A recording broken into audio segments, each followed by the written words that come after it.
السلام عليكم ورحمة الله. اللهم صل وسلم وبارك على سيدنا محمد. النهاردة عملنا حاجة حلوة جدا، كيكة كده وبسبوسة مع بعض. طعمها حلو جدا، احلى من الكيكة واحلى من البسبوسة. جربوها ان شاء الله وهتعجبكم. بس الاول صلوا على النبي في الكومنتات وتعالوا نشوف هنعمل ايه. عندي 3 بيضات، حطيت عليهم معلقة صغيرة من الفانيليا، يعني 2 باكت من البواكي العادية بتاعة الفانيليا، وكمان نص كوباية من السكر. والكوباية اللي انا هستخدمها في كل المقادير، يعني هعمل بنفس الكوباية. حطيت نص كوباية من السكر وضربتهم كده مع بعض دقيقتين. بعد كده بقى هضيف نص كوباية من نفس الكوباية برضو اللي انا بستخدمها، نص كوباية من اللبن. يعني هنحط بنفس الكوباية علشان تطلع المقادير معانا مظبوطة.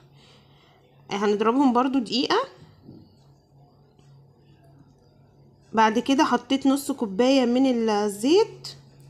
بعد كده هضيف كوباية من الزبادي، كوباية كبيرة اللي هي بتبقى 170 جرام او 160.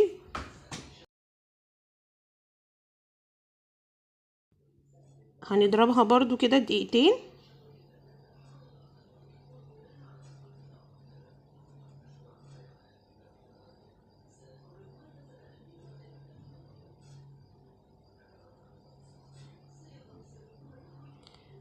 بعد كده هضيف كوباية كبيرة من الدقيق، وكوباية كبيرة من دقيق البسبوسة.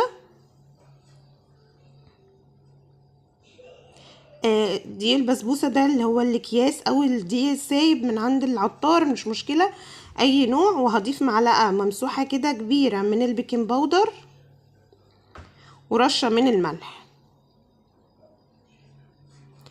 احنا ينفع بنعمل الوصفة كده بالمضرب اليدوي عادي جدا، مفيش اي مشكلة. عندك المضرب ده اعملي بيه، مش عندك اعملي بالمضرب اليدوي عادي. هنضرب كده دقيقتين عشان كل المكونات تتقلب كويس مع بعضها. ده كده القوام اللي انا عايزاه. هنفضي بقى في صينية تكون مدهونة سمنة كده او زبدة. عندي بقى عشان ازين الوش كده عملت بالقشطة اللي هي بتاعت البسبوسة والكنافة، اللي هي عبارة عن كوباية من اللبن.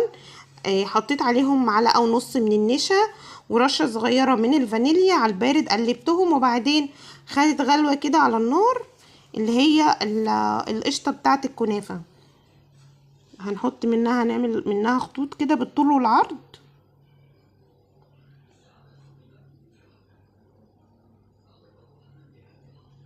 بعد كده بقى هندخلها الفرن درجة حرارة 180 على الرف اللي في النص. هتقعد حوالي نص ساعة على حسب الفرن عندك.